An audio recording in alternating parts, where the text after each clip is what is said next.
In 1981, the legendarily brutal campaign consultant Lee Atwater was working in Ronald Reagan's White House when he was interviewed by Alexander Lamis. In this audio, made public for the first time ever, Atwater lays out how Republicans can win the vote of racists without sounding racist themselves. Here's how I would approach that issue as a statistician or a political scientist, or no, as a psychologist, which I'm not. Is how abstract you handle the race thing. In other words, you start out, and now y'all aren't quoting me on this. All right, I won't hear. You start out in 1954 by saying nigger, nigger, nigger. By 1968, you can't say nigger. That hurts your backfire. So you say stuff like forced busing, states' rights, and all that stuff.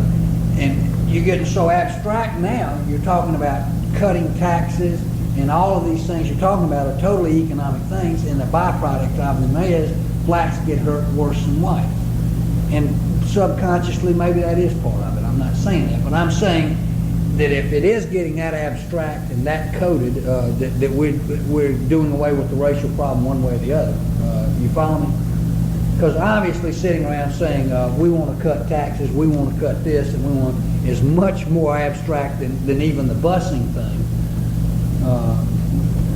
And a hell of a lot more abstract than nigger, you know.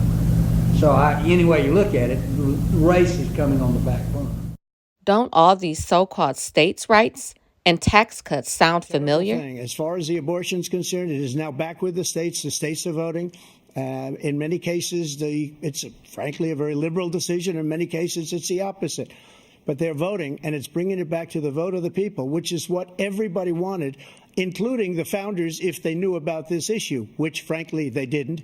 But they would have. Everybody wanted it brought back. Ronald Reagan wanted it brought back. He wasn't able to get it. Everybody wanted it brought back, and many presidents had tried to get it back.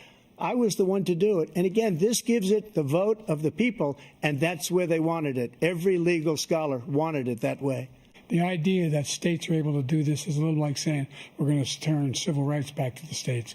Let each state have a different rule. No politician should be making that decision. A doctor should be making those decisions. That's how it should be run. That's what you're going to do. And if I'm elected, I'm going to restore Roe v. Wade.